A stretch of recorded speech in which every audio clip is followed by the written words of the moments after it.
Welcome, everybody. I am here with my dear friend Allison Pelot today, and I'm so excited to introduce her to you.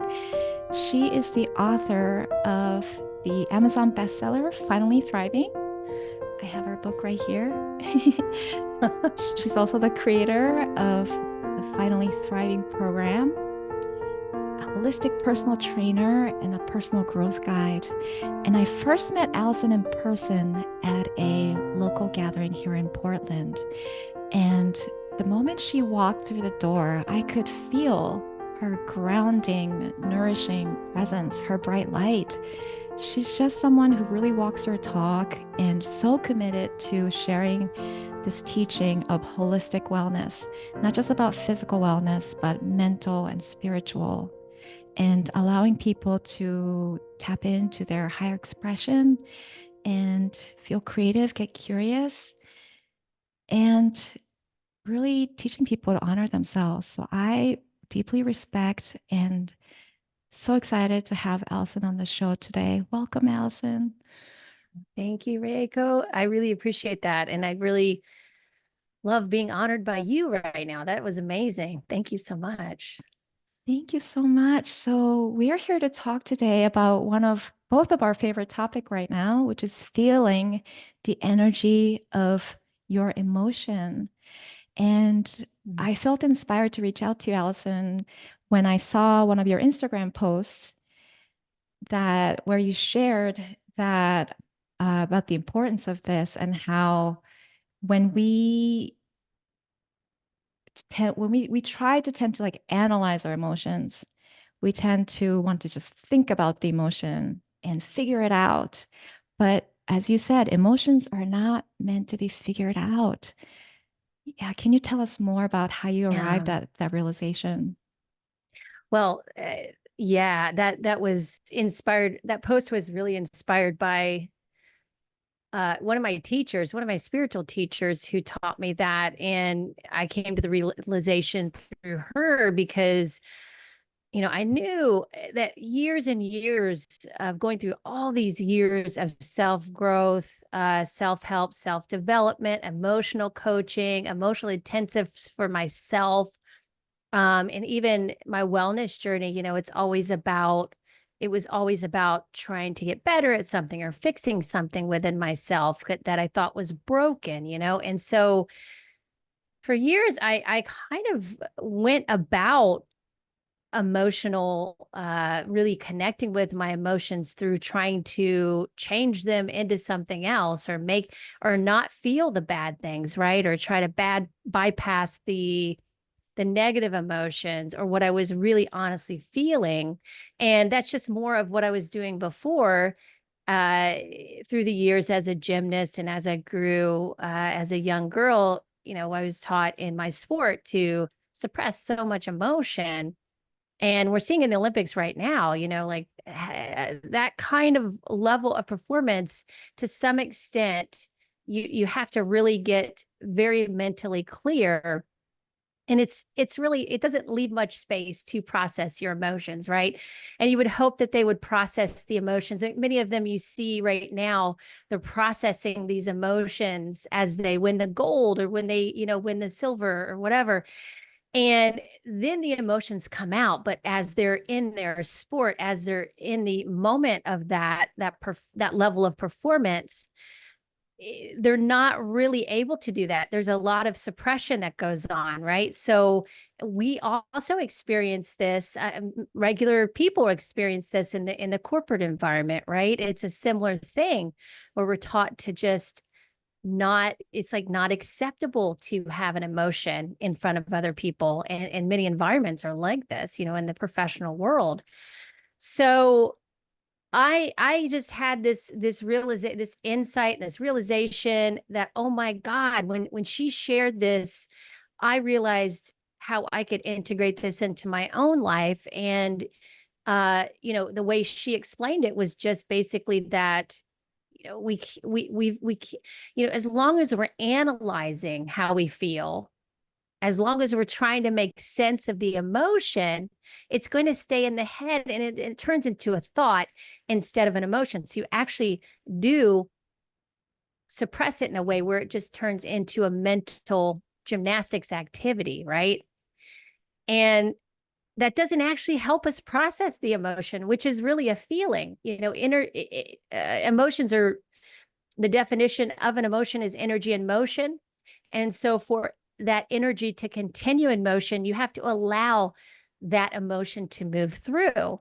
And so many of us grew up holding emotions in our bodies, right? We hold them as experiences, we hold them as trauma, we hold all of this in, and we've just, it's no fault of anybody's. We were taught, to do this, right? We were taught we needed to suppress it to survive, to get, show up in the world, to get through life.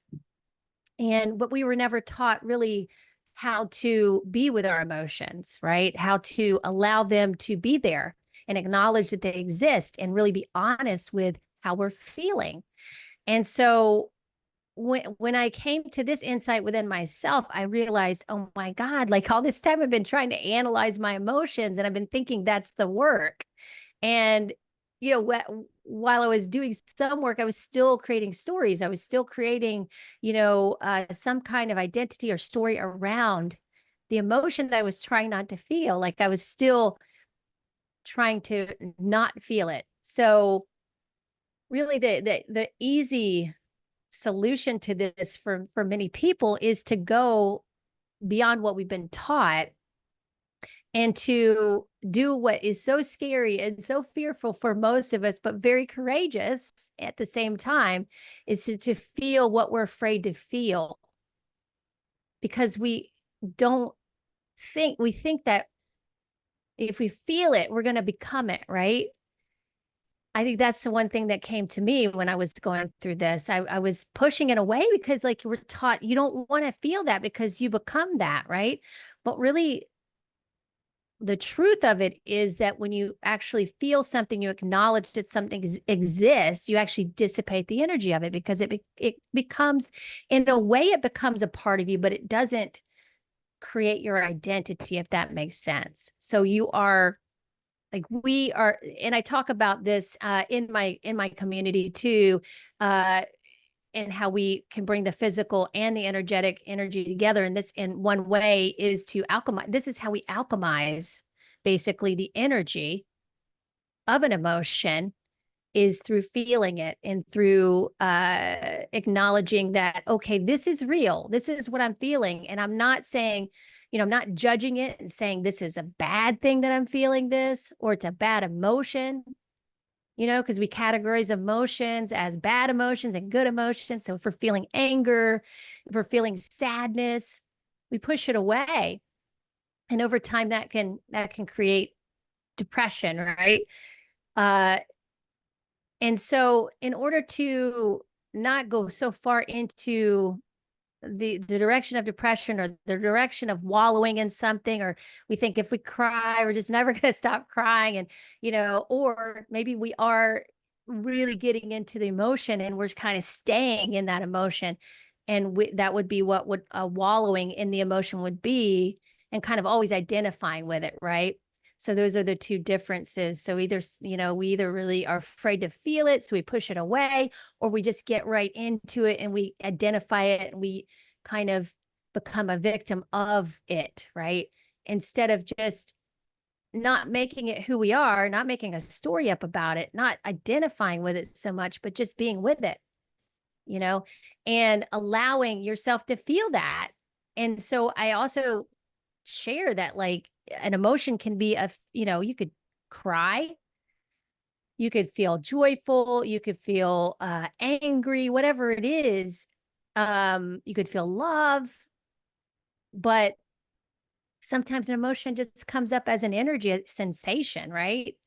It just feels like a sensation in your body as you get really deeper into this, and you allow those kind of superficial layers that you've been suppressing to lift off, then you'll find that there's a nuance to this, and that you're starting to go into greater depths into what an emotion really is, and then really start to discern between the energy of it and even that maybe a feeling is different than an emotion too sometimes, right? So sometimes, so then when it becomes a feeling instead of a thought, then we can actually have a relationship with it, a co-collaboration where we're not actually identifying with it or attaching to it, right? Which is what we tend to do. We tend to take an emotion because we don't want to feel it because that isn't who we are, right? We don't want to be that person that feels like that.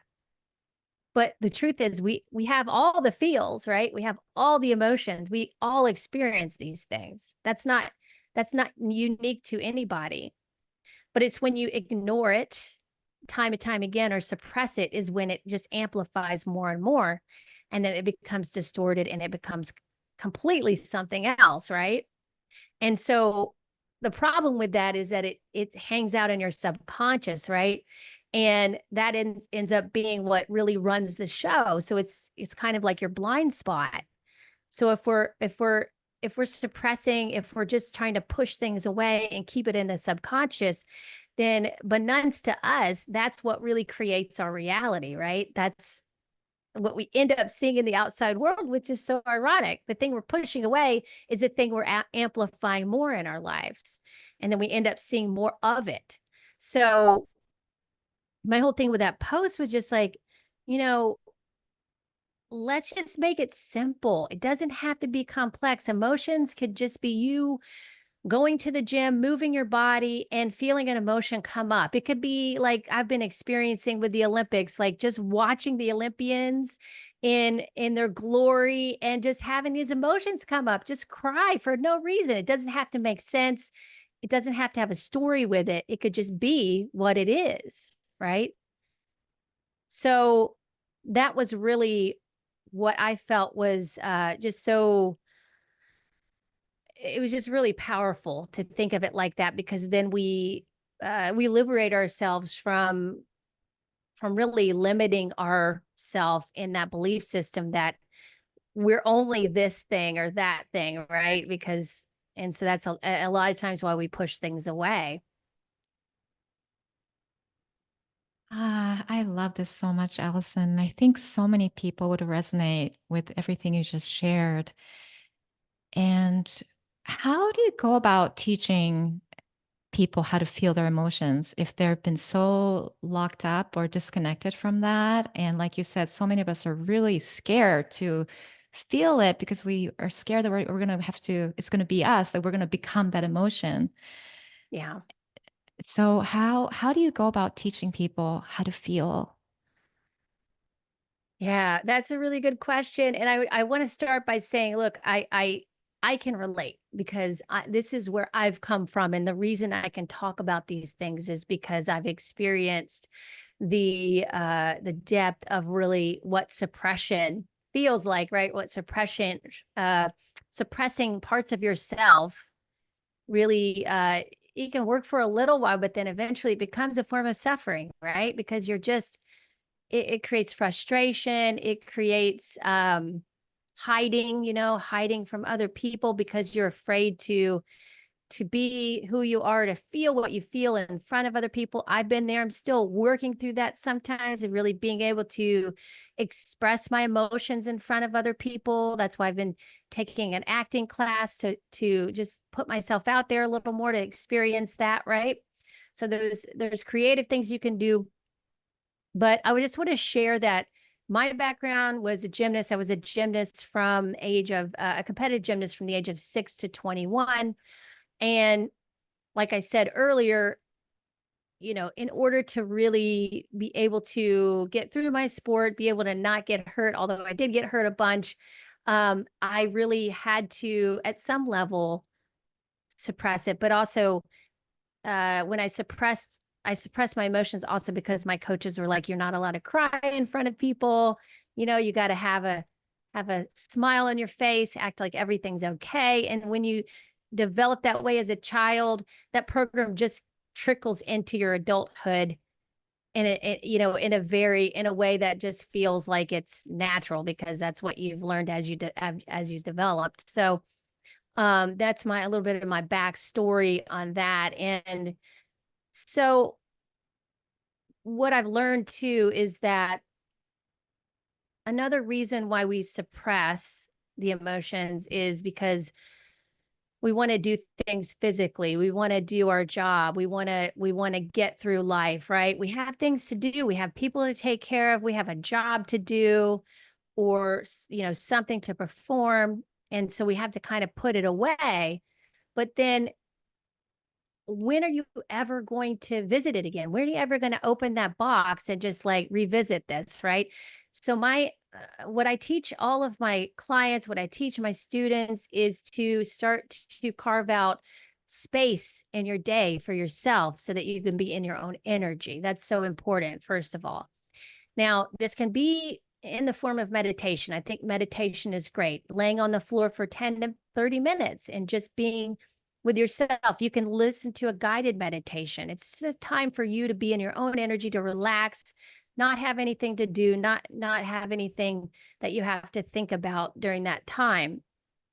There's also another way to do it too. If meditation is really hard, then just start by taking a walk outside in nature, having that time where you don't have anything going on, and you can just be with even if you're just with your own thoughts, just start to just kind of be there with it, right? And to notice what comes through. How are you talking to yourself?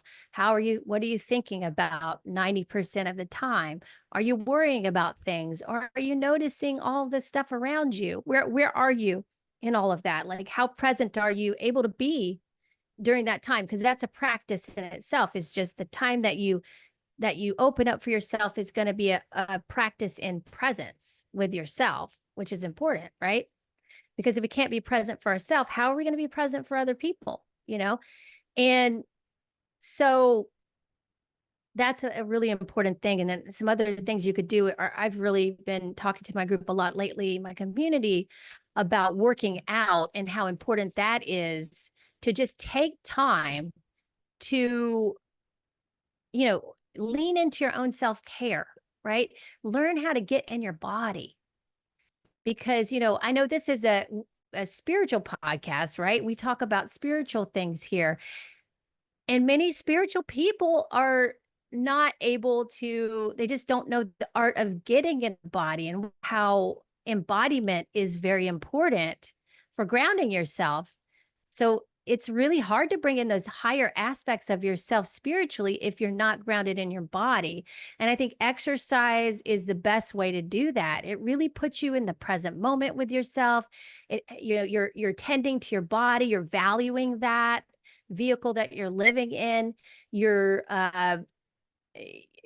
caring for it. You're learning how to care for yourself, right? You're learning how to be present with yourself, because although some people do detach when they exercise, because it just sometimes becomes a form of tuning out, it is the most important time to tune in to you. And it can be that way, it's just the way we look at it. So that's a really good way to do it. Also, just being present with your food, which helps with digestion as well. It helps with your nervous system. So any way that you can take space for yourself during the day that calms your nervous system, that brings you back to yourself, that connects you with what matters to you, or helps you value the things that matter to you most, that is the practice. It's those little things every day. And we think it's going to be this big thing, this sensational thing that is just so, we're always waiting for these big things to happen, these exciting, things in our life to happen, to wake us up or to transform our lives. But that's not it. It's the mundane. It's the everyday life that you live that is going to make the biggest change, the biggest transformation in your life. And so I always teach my clients that that's important. And if you're not already taking care of yourself, you start there, right? You start with your own self-care, looking at what you're eating, not getting too restrictive with it or anything, but just assessing it, becoming aware of it, and sitting with your food and being present with it, and starting to, exercise, starting to value time for yourself. Because this is one topic I brought up recently too, with the sense of self. Like, our sense of self for many of us, especially in our generation, has been to look into the outside world and find our sense of self, right? But what we're doing when we do that is we're skipping over the I, the self, your true self, right?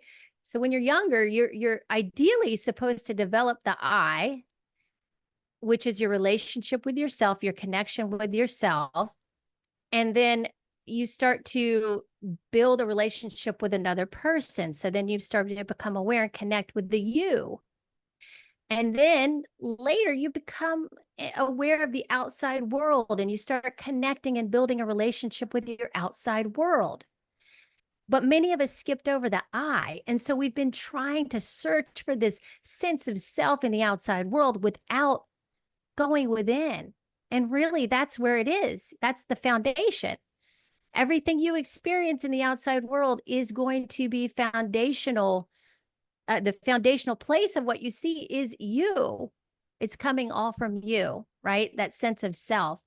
So I think that's really important to come back to. Like that's the practice. The practice is being with yourself every day, right? And so some people are super uncomfortable with that. Some of us need to be around other people all the time or need to be doing something. And you're training yourself to get out of that during certain times of the day. You know, I'm not saying be with yourself all day, every day, all day long. Carve out some space for you so that you're not, I mean, it creates anxiety, frustration, because we're just kind of putting ourselves on the back burner, right? And when you can start acknowledging that you matter, because that's what brings you into physical matter, that's what makes you real. Another thing that my teacher said, she said, when you make the outside more real than you matter, you start to matter less, right? On a physical level. So that outside world becomes more matter and you become less. But when you start to make yourself matter more than the outside world, in a sense, meaning you're valuing your energy, you're valuing your time, you're valuing everything about yourself. You place importance on that, right? Instead of other people before you. Then you're coming into, it's kind of like you're stepping out of the background, right, of the world. You're coming into reality. So that's what really is real in a sense. And it's the most loving thing you can also do for anybody else is to love yourself and to take care of yourself. That's called personal responsibility. And we get that mixed up. We think that, being of service to others, which is wonderful, is like the number one thing you've got to be doing above all else. But if you aren't taking care of yourself first, if you haven't really connected to your own sense of self first, then being of service to others is really going to deplete you. And you're going to end up with in depletion, but also maybe sick, or injured or whatever it is, because you're just not putting enough of your life force energy back into you. So these are the things we talk about in my community. And it's really great stuff because I love diving into this because I have gone through this myself. I still go through this, at layers and aspects. There's so many depths.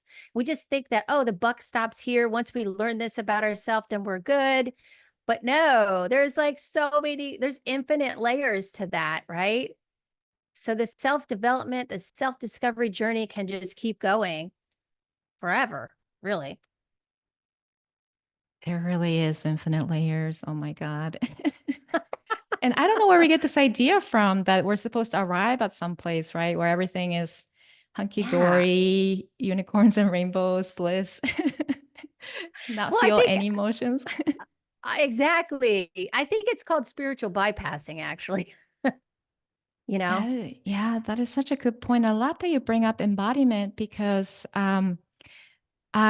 for me, A Course in Miracles has been a big part of my spiritual journey. And in that community, there's a famous phrase from that book that says, I am not a body, I am free, for I am as God created me, which which speaks to the highest truth that ultimately the physical body, this separate entity that we think we are, is not who we really are in the ultimate sense, and that all the all the ways we try to be a good body and be a likable body and all those things ultimately is not is like you said, we can't look to outside of us for our true self. And but I do think there's, and I did this too for years, that I would use that phrase, I'm not a body, to bypass what was actually experiencing and to kind of detach myself farther from the body. And now I'm resonating more and more with teachings of embodiment and the importance of being present with yourself and feeling emotions is is an extension of, or even a gateway to that being present with yourself like all day long, 24/7 while you're awake. Yeah, Yeah, absolutely. and I love what you say about self-care is the way you make yourself available to others, because if you don't take care of yourself, if you're not being present with yourself, there's no way to be present with others. And while you were sharing, I thought of how one of the reasons why we get conditioned to suppress our emotions, I thought maybe it's because if other people, like our parents, let's say, when we're a crying baby, and Yeah. if we're not comfortable with other people's emotions, then we can't hold space for them, right? Yes. To experience that. But when we get more comfortable, when we muster the courage and practice being present with ourselves and allowing ourselves to feel whatever emotion we're feeling, because it's just energy, then that also allows us to be able to hold space when others are experiencing emotions and hold them in love and non-judgment. And what happens? They feel safe to do that. And then I Yeah. think there's a ripple effect of um, one person, two-person, the people who feel safe to be present, then that just creates more space for others to do the same. So I think this is such a powerful and important practice. I'm so glad you brought that up because this is a topic we have been talking about in my community too, because one of the my students, she just basically was having a hard time being, she was feeling uncomfortable, first of all, expressing or emoting herself, and also felt uncomfortable with other people and, in the office and that kind of thing, having emotions, and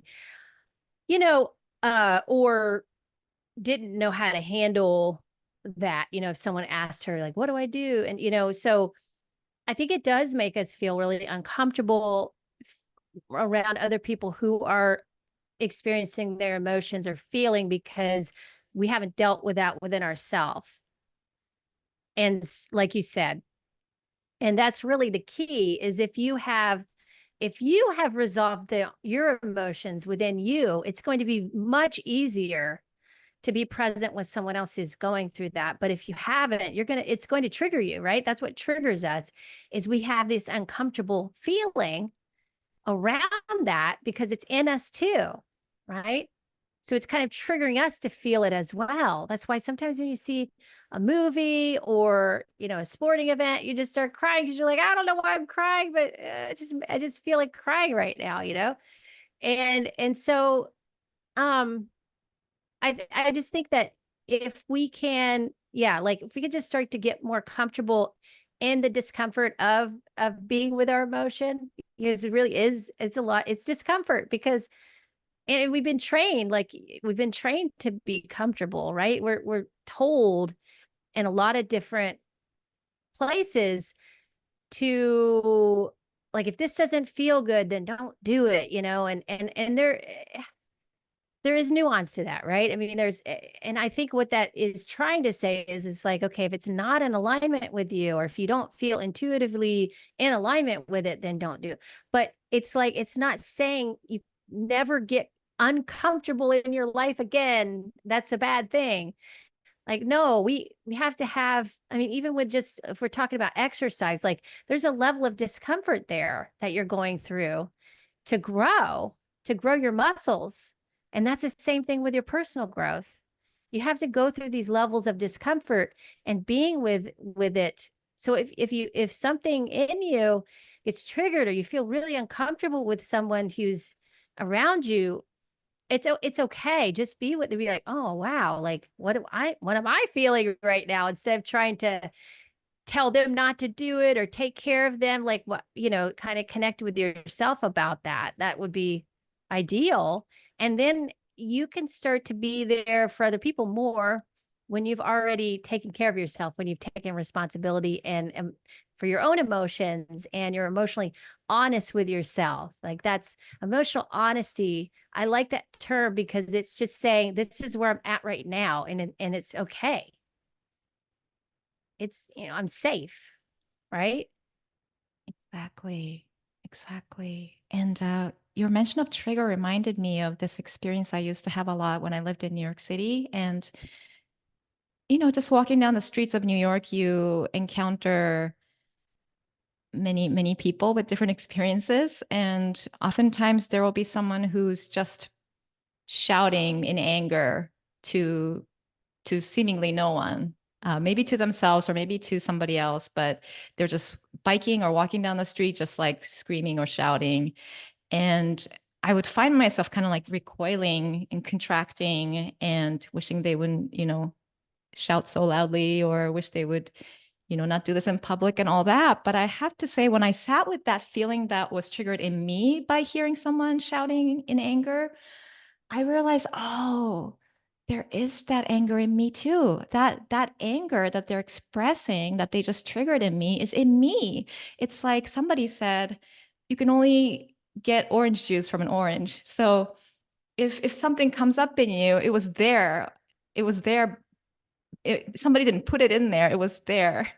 So being able to first be with my own emotions that got triggered helped me then feel more compassionate towards the person who was expressing anger, and also kind of think about, oh yeah, I really there is a part of me that secretly wishes I could just shout in the middle of the street in anger, Yeah, exactly. right? Exactly. Because you mentioned acting class, but I'm realizing, how freely babies and toddlers express emotions and go from one emotion to the other because they're fully there, fully present with it. And so it just moves Yes. through them so quickly. So they'll go from like bawling their eyes out in pain to just like smiling and laughing, like just like that. And as Yeah, they're like dropping adults, to the floor, like and temper tantrum, and then all of a sudden they're like, let's play, Yeah. exactly. And what would our society be like if we could also allow ourselves to do the same as adults? I don't know. Yeah. Because acting class is one place where we're safe to be as angry as we want, right? Or Yeah. as dramatic and bawl our eyes out, or we could actually safely, curse at somebody or shout or throw things on the floor, break something, like the acting, like so much freedom in being able to do that. Because even if I wanted to, if I was experiencing anger at home, let's say, do I like if I started screaming, I'll probably like disturb my neighbors. And I wish I had like a soundproof room that I could just scream to my Yeah. heart's content sometimes. Yeah, well, that's one way to do it, right? You could just scream. I've been in that boat too. I was taking this voice class one time online, and we had to do this activity where we had to just scream as loud as we, just feel into it and scream. And I was like, I'm in a townhouse, so I'm like, oh my god, I hope my neighbors think I'm okay because it sounds like I'm getting attacked or something. But and so that's pretty healing. And at the same time, like there's this way we can do it if we think about it as energy. We think of anger as energy because sometimes a lot of times we look at anger as, man, you have to if you have anger, you got to lash out, right? And that's what a lot of people do, how they use it. Some athletes will use anger to help them focus more on doing whatever they're doing, like basketball. Like it's going to help them. The anger is going to give them the power to go and do what they need to do in their performance. So anger is a great example of actually something you can alchemize within you. Like there's an old tradition of this, right? Of alchemization of energy. And you can do that with emotions in the body, right? So you don't have to hold it in the body, but you can feel it in the body, right? So one thing I was doing, I tried this, that I don't know, a couple months ago, I think I was on this trip. I was in, where was I? I think I was in California or something, or yeah, something like that. And I was leaving the, yeah, I was leaving the, I was getting in my rental car and I was getting ready to, I waited like over an hour to get this rental car. It was crazy. And I didn't, unbeknownst to me, apparently there was like this huge bike group, that cyclist group that was coming through. The AIDS cyclists were riding through and people were following them, so that's why it was so crowded. But I had no idea. I was like, is it like this all the time? Is this tiny little airport, right? I think it was San Bernardino or something like that. But anyway, I go to the gate to get out of the parking garage, and the guy's like, oh, I think this car was reserved. I think we might have to get you another car. And I'm like, no, like, and so I felt this anger like rise up. Like I just wanted to, yell at him or lash out. And I said, let me try this exercise. I'm just going to feel it in my body. And I'm going to actually feel the intensity and the everything about the energy of this anger right now. I'm going to feel it in my body. I'm going to breathe with it. This is not suppressing it. This is actually really being with it. And I'm going to see what happens. And so I did this and it started to dissipate. And I was like, okay, well, I feel much better now. I just feel kind of like something moved through. Right. And then all of a sudden he's like, oh, here's your keys. You can go. And I was like, oh, that situation just remedied itself. So I think it's there for us to learn how to do this whole energy transformation thing, right? It's here for us to utilize. It's actually a source of energy, right? For us to bring into our experience so that we can experience that. If we're always pushing it away, we're never going to experience it. If we lash out, we're going to be experiencing it in more of a negative way where we're hurting someone else, where we don't want to do that, right?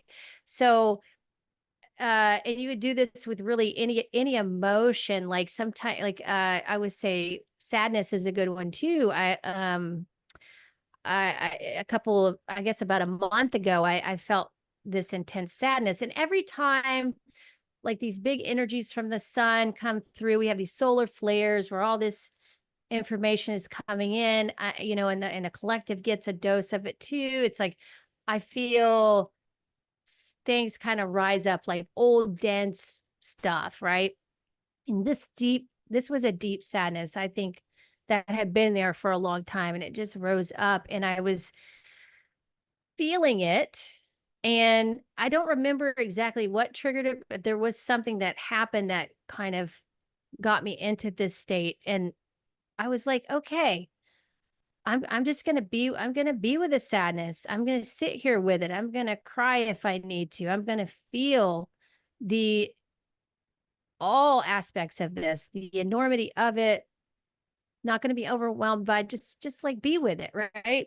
And just feel sad right now, which is okay. And it felt like a huge relief. And then it just left and it was gone. It was like, oh, thank God I was feeling that. Thank God I get to feel that.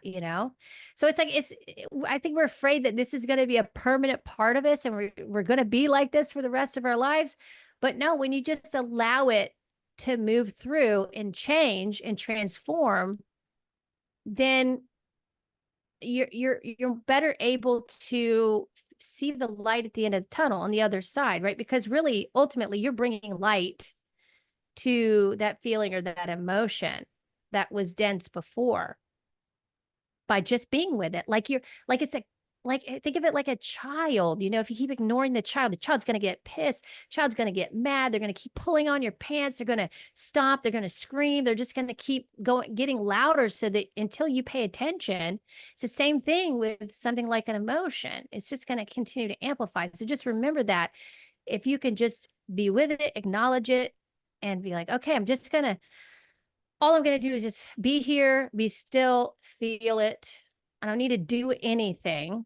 I don't need to think about it. I need to create a story about it. I'm just going to sit with it. Wow. Like how easy is that in a way, right? It's easy and it's not at the same time. But I think that's just start beginning that practice, play around with that a bit and just see how that comes through in your everyday life, right? Like when you have those opportunities to alchemize that energy of that emotion, right? Yeah, every trigger is an invitation to do that, right? To be present with Absolutely. that. And that's where the awareness is, the awareness, whether we are bringing awareness to our distractions, which is a way of numbing yourself out, right?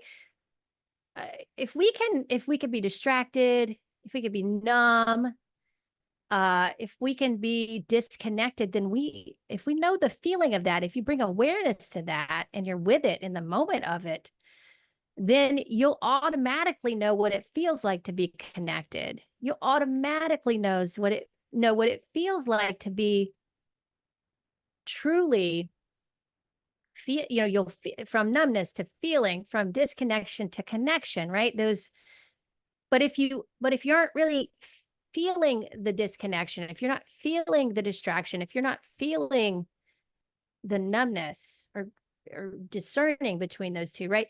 Then you're not ever going to be able to know what clarity feels like. You're not going to know what connection feels like. You're not going to know what feeling feels like, right? So that's where I'm going with it. It's deep and it's nuanced and it's simple, right?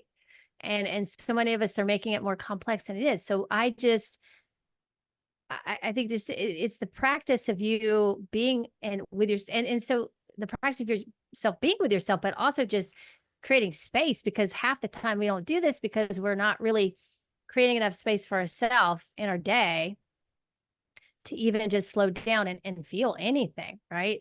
Because we're just kind of in a survival mode. So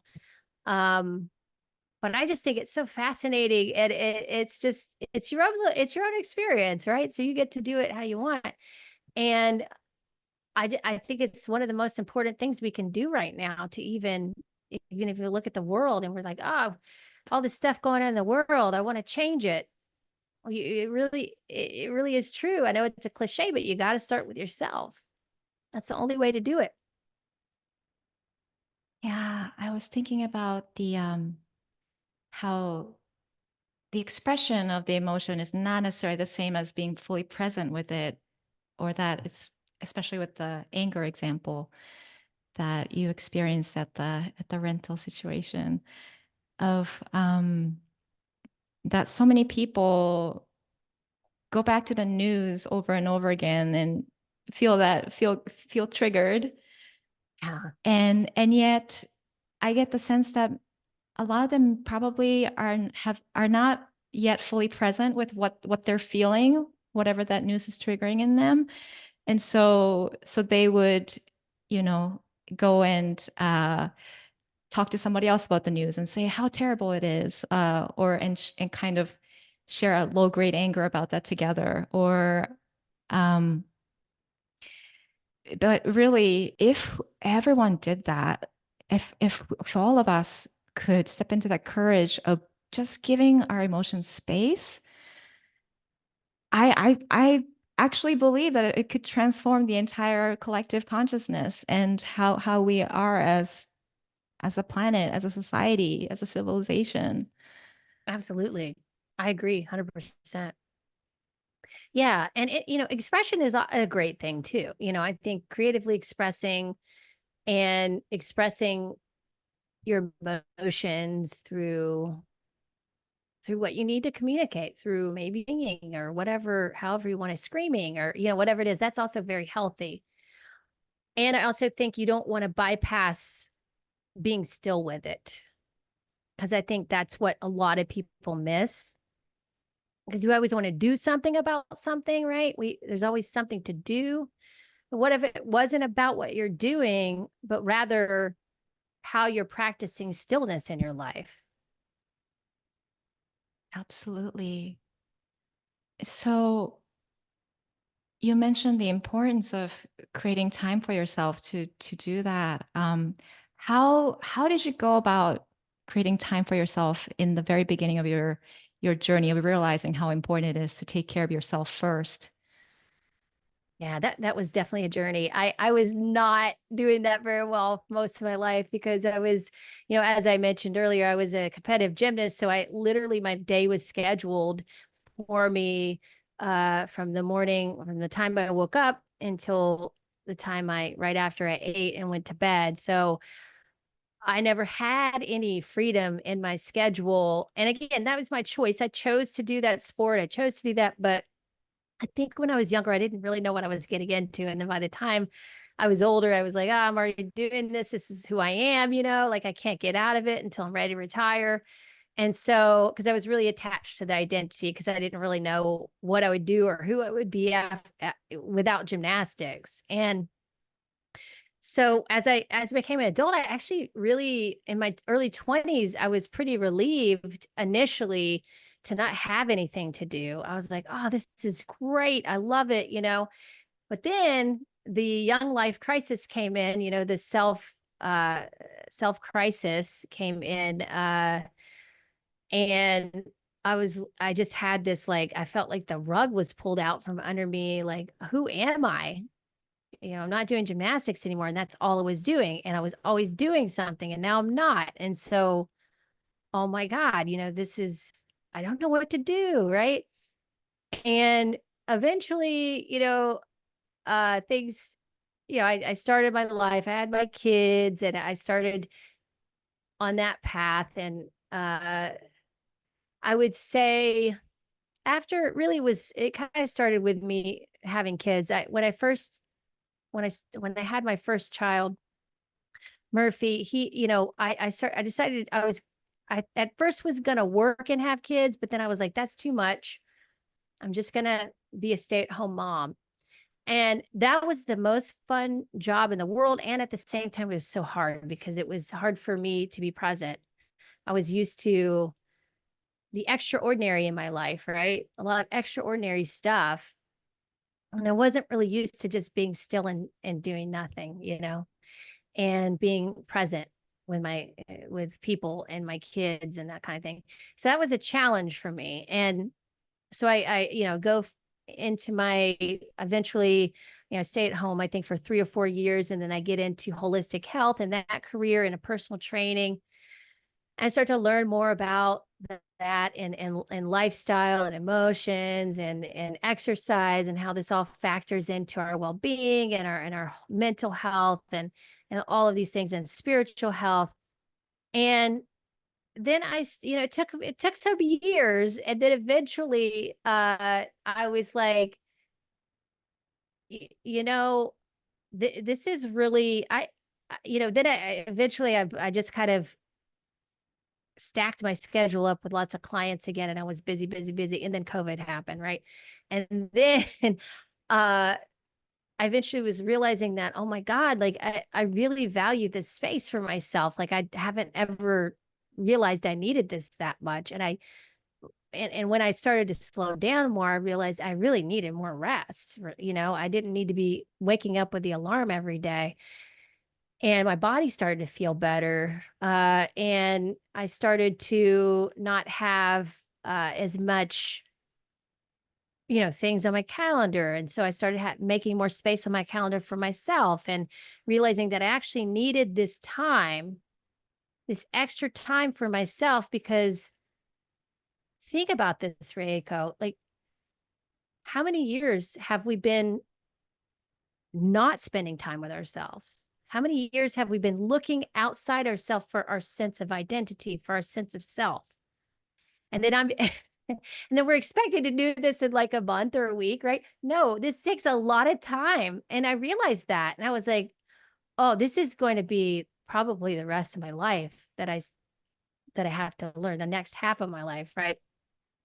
That I need to learn how to be with myself and get comfortable with myself and value that time instead of thinking that my value lies in something else, like what I do or how exciting my life is or how many followers I have or whatever it is. That isn't where my value is. It's me actually valuing myself.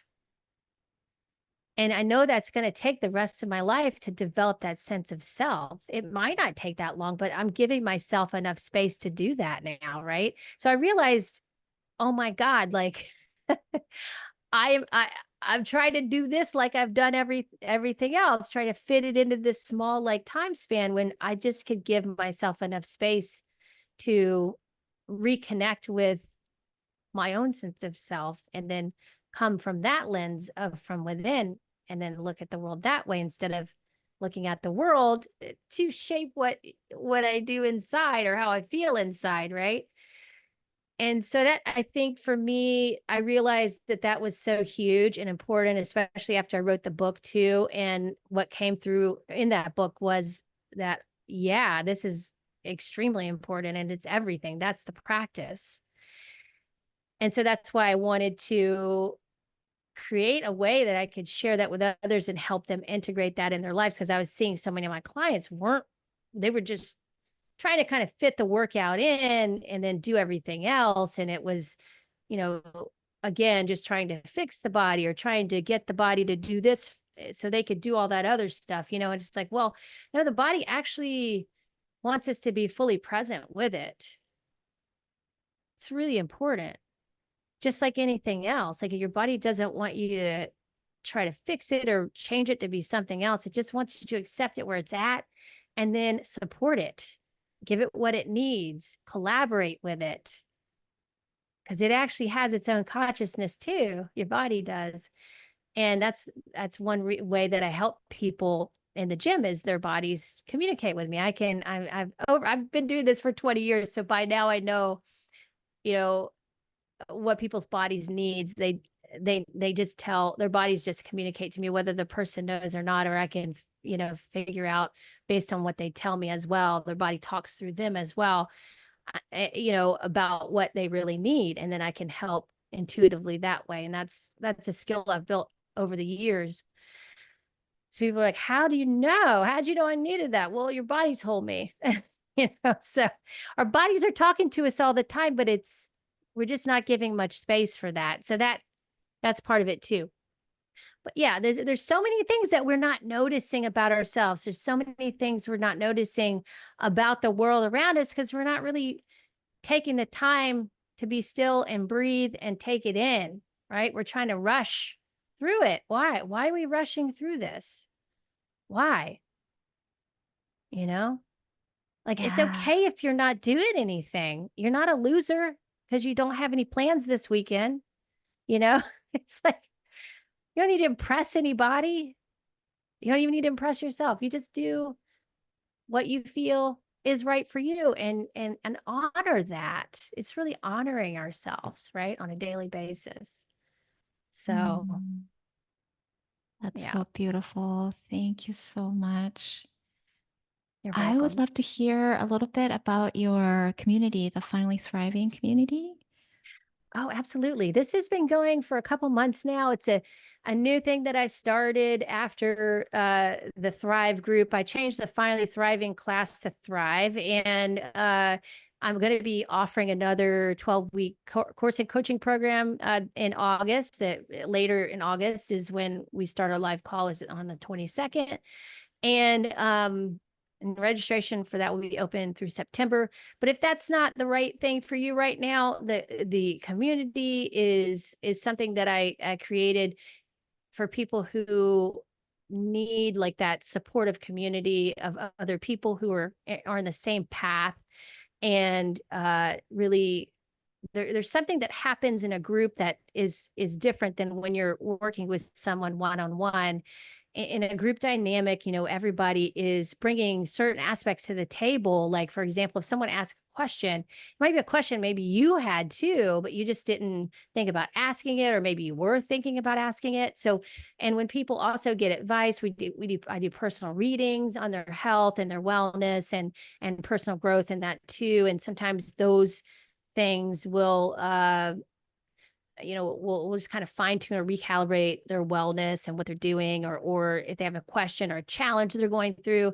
And many people in the group can really resonate with that because they're also feeling it. So we all learn from each other, right? Because we're all experiencing similar things. And so the group can be very powerful that way in giving you that extra support. And it's also financially feasible. Like if you can't afford a personal trainer or or a coach, this is the best next best thing. Is the group's kind of, it's a little small right now, so if you get in right now, you'll get more one-on-one time with me, but as it grows, it might not be the case. But yeah, so it's just a delight for me. We do 3 live calls a month, and I really just love sharing what's coming up for me each month, how I can help them. I just like to uh share a little more than I could, like in a one-on-one session with someone. And we have different themes each month. This month, we're talking about inner trust, starts with the body. And we're talking about that, physical, energetic connection, and how you can really just, and again, it's practical stuff, how you can just practically start tuning into your body and working with your body to get yourself in shape. So many of us just kind of give up on that because we feel like we tried everything, but there's always something.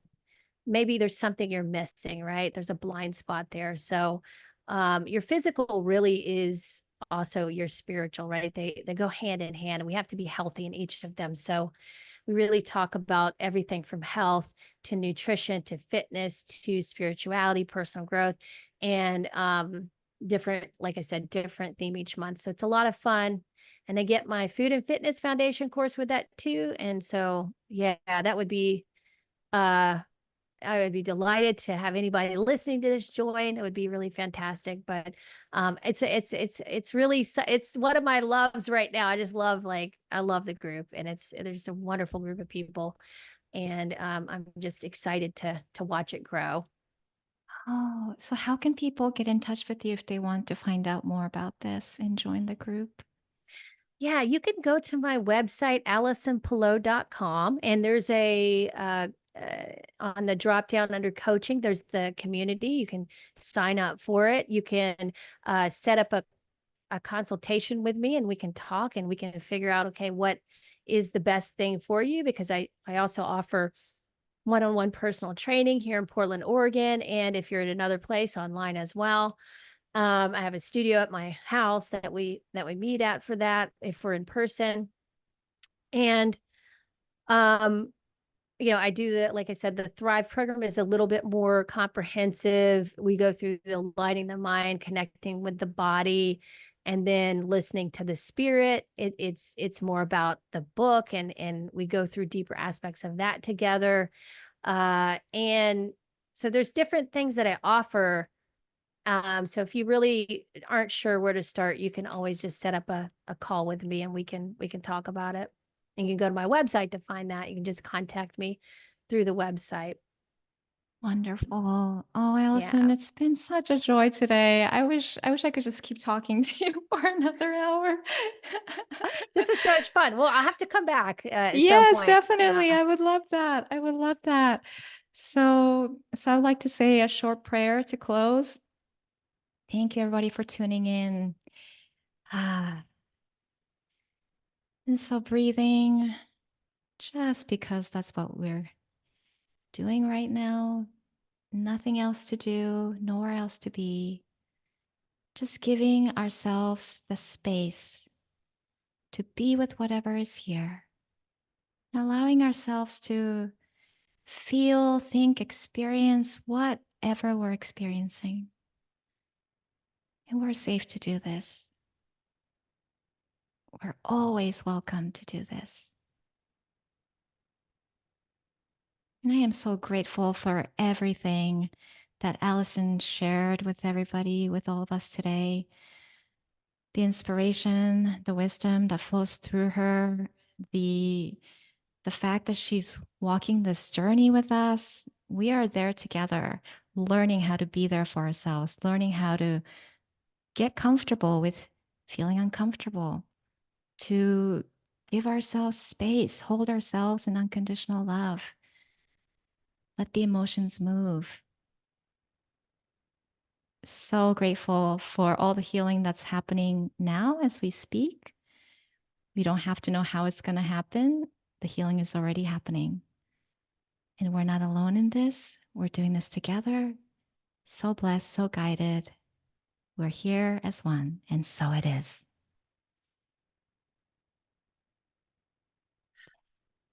Thank you. Thank you so much, Allison. Thank you, Rieko. If you enjoyed this episode, I invite you to come check out our Substack at whenwearehealed.com, where you can subscribe to keep in touch and get show notes emailed to you. Sending you lots of love, and I'll see you in the next episode